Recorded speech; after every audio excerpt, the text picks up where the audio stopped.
All right, welcome into another Women of Hockey week. We're visiting here in Las Vegas. We spent some time in Phoenix. We moved up to Flagstaff on Saturday. Now we made it back to Vegas finally, and I've got Michelle DiTondo with me. And Michelle, I'm going to say that your official title is MGM Keeper of the Peeps, but you tell me officially, right?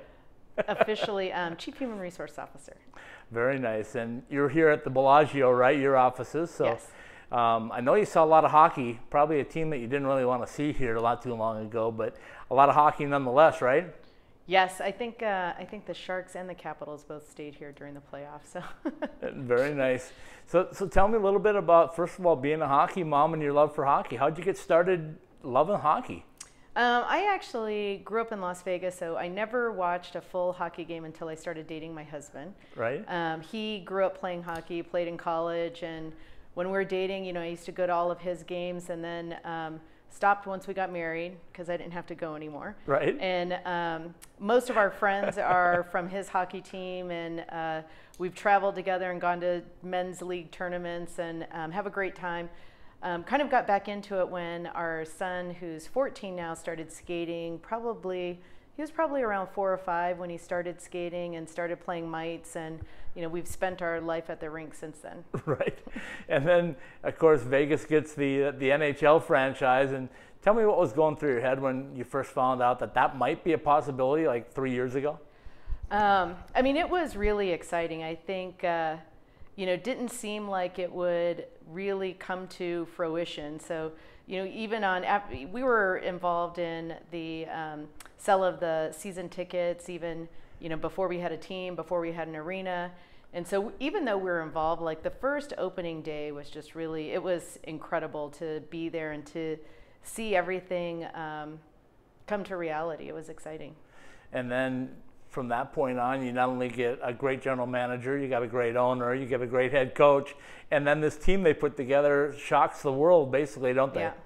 I mean, everybody that we've met in the organization, I do fundraising as a coordinator, just to volunteer for the youth hockey organization. And so we've met a lot of people in kind of the back offices, and everyone, I think, really exemplifies the culture of the Golden Knights, is why they were such a winning team. They seem like they enjoy working together, and they have a great company culture. So that was exciting to just see evolve, and we've been proud of their success. Well, I grew up in northern Minnesota, so I knew a couple of things. I knew what hockey was like at the grassroots level and the cold level, but I also witnessed my Minnesota North Stars leave town, and I remember as the talk was happening that it was going to happen, nobody really believed it, and when they were gone, it was unbelievable. And when they finally came back, now as the Minnesota Wild, they just keep selling out every night because people just don't ever want to lose it again. So hockey is one of those sports, and I'm sure you found that out, that you just kind of fall in love with it, right? I mean, it's like it overcomes you sometimes. Well, I used to have to explain everything to a lot of people that I work with when we were going out of town for hockey tournaments, or we're going to Phoenix or going to San Jose or LA to go watch the Buffalo Sabres play. People didn't really understand. People would say to me, I don't know how you watch hockey. I can't get into it. I don't understand the game. And then over the course of the last year, and it was probably even, just a couple of months, that people really fell in love with the Golden Knights and with hockey. And now you can go anywhere in Las Vegas and they talk about the players, and they talk about, people signing contracts, and they talk about who's on which line. And, people have really become well educated in Las Vegas on hockey. And 2 things happened to Vegas. I mean, number one, on the positive thing, they were the first real professional major franchise to come in. So they had that going, I guess, to win fan support. And then, of course, the tragedy of October 1. And that really solidified the entire city, didn't it? Yeah, it did.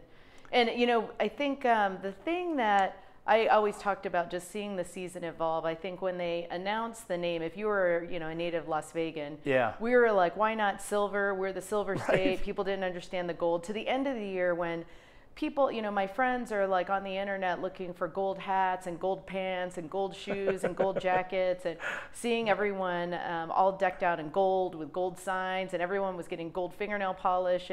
really embraced, I think, the whole idea of the Golden Knights and what it meant to the city.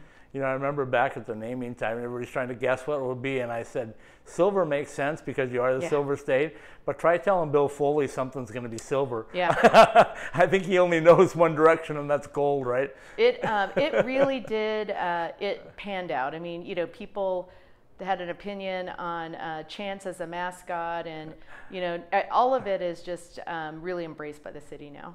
Michelle, let's take a quick break. We'll come back and we'll talk a little bit about hockey in the desert Southwest and your connection to Phoenix, Arizona. Okay.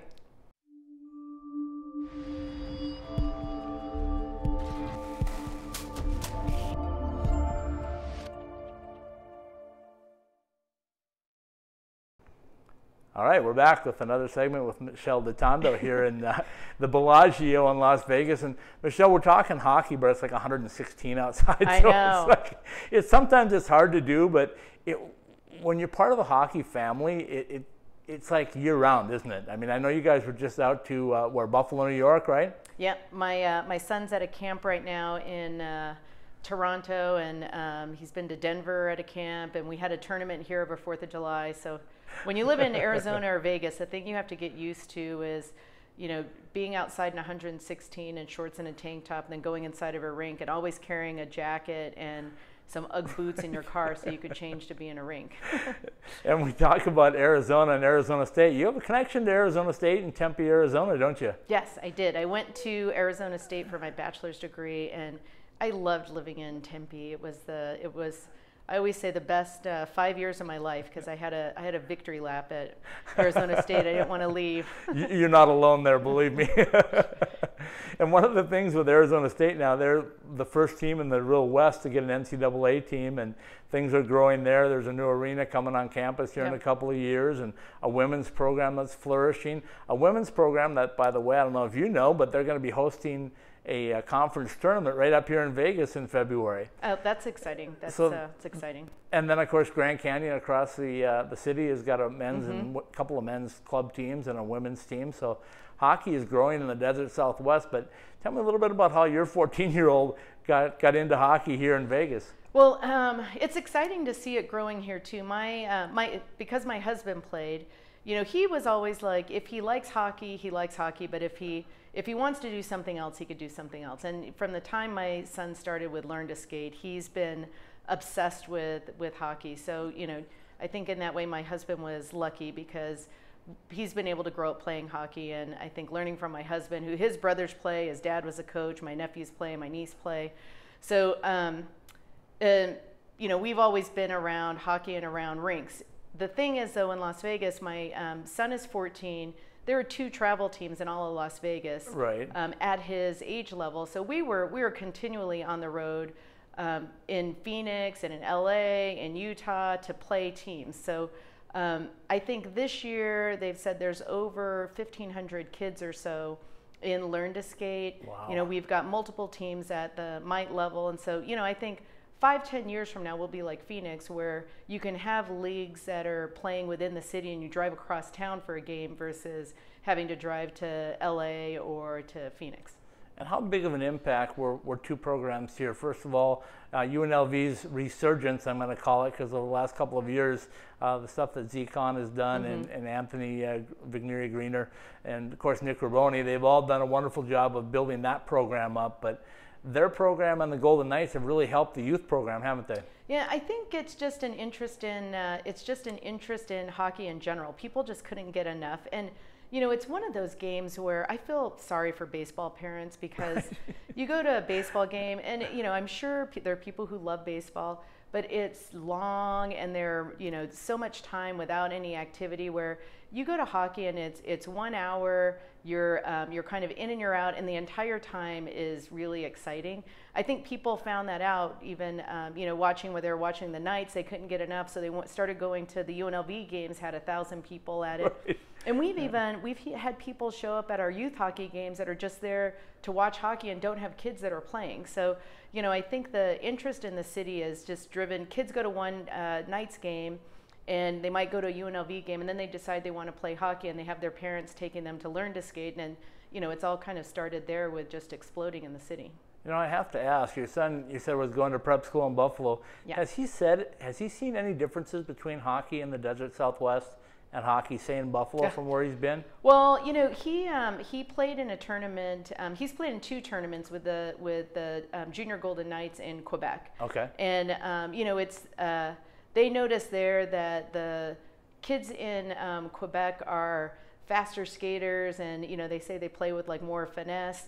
And here in Las Vegas, they were more into hitting right. at that age level. So you know, you definitely noticed differences in different parts of the country. And you know, when you play teams that are from like Michigan and Detroit Michigan and Minnesota, right. you really notice the skill level of kids that have really grown up skating a lot outside for fun, and kids that have rinks in their backyard. So you know, one of the most exciting things, though, I think, was having Austin Matthews come from Arizona, because that showed how much hockey was growing in the desert. Absolutely. Let's take another quick break. We'll come back, and I want you to tell me about your experience as a Golden Knight fan, especially in that Stanley Cup playoff run, okay?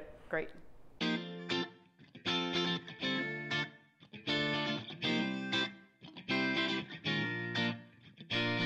All right, we're back to wrap up our segment. Let me see, 1, 2, 3, 4. This is segment number 5 of Women of Hockey Week, and Michelle DiTondo is still with me here at the Bellagio in Las Vegas. And Michelle, tell me a little bit about what it was like throughout the season, but more importantly, when the playoffs started for your hometown Vegas Golden Knights.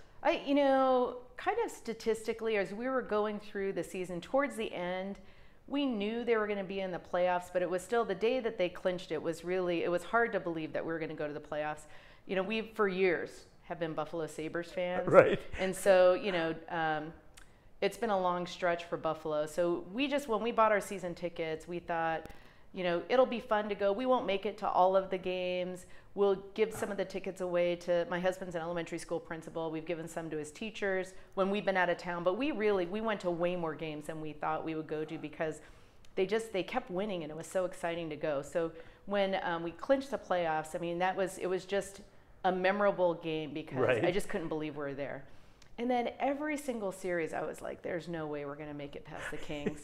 There's no way that we're going to make it past the Sharks. And they kept winning, and it was so exciting that by the time we got to the Stanley Cup final, we had a bunch of people over for a barbecue for that last game that was at noon, I think, with the Jets. When we were going to, and just could not believe that we were going to the Stanley Cup final. For as long as, you know, my husband's family has followed hockey and been hockey fans, just to support a team that was going to the final in the first year was incredible.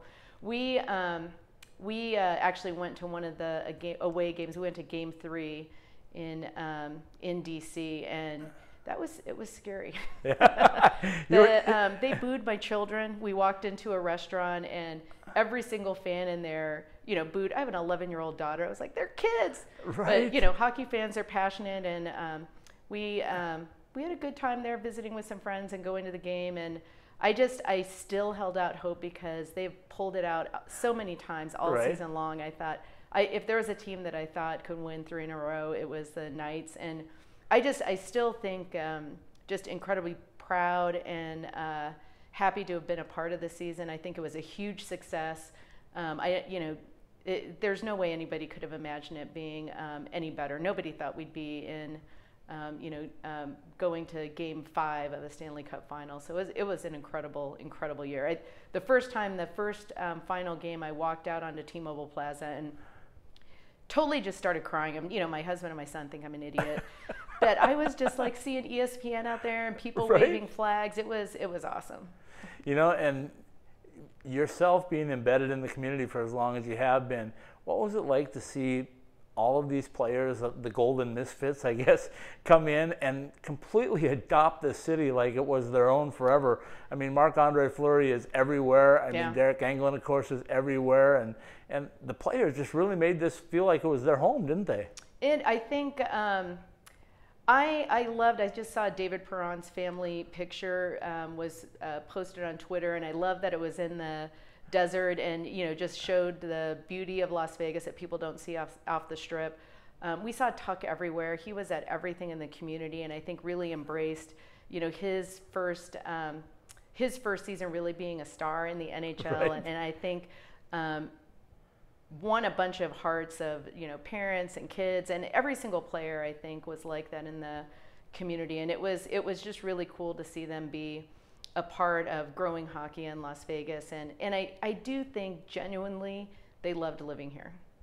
And I'd be remiss if I didn't talk about the role of MGM Resorts International, what you guys have done for hockey here. But one of the best things, and everybody seemed to make it a trip, was the chocolate Marc-Andre Fleury out here. I mean, where did that idea come from, and how did that evolve? Well, I mean, I think Randy Morton, who's the president at Bellagio, is both of his sons played college hockey. Okay. And he's Canadian, and so he plays a couple times every year and impresses people with his skill. But we always look. That's what we do, is we look for opportunities to really create that wow experience. And Bellagio, one of the things that they do, they can make anything out of chocolate, and I think.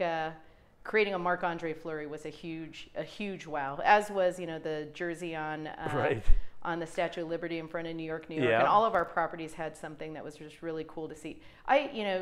All of my coworkers, even people that just this year was their first year watching hockey, everybody they fell in love with the sport, they fell in love with the team, and that's all we could talk about. I mean, I'm sure there were some times when. We could have started a meeting probably 15 minutes early, but we all sat around and talked about how cool the nights were and what a great season we're having. It was exciting. So let's wrap things up with one final question, and that's pretty simple. What do you guys do for an encore? I'm an optimist, and so I feel like the pieces are still there. I think a big part of this team was the culture in the back offices in the locker room. I still think that's there, and so I have hopes that we'll be in the playoffs again, and I have hopes that they'll have it's hard to have more success. They're one more game away from a more successful season than they had last year, but I have high hopes, and I think there'll be more fans this year because of what they did last year. Michelle, I thank you for your time as always, and we'll look forward to Golden Knights taking it one more game, right? Yep, just one more game.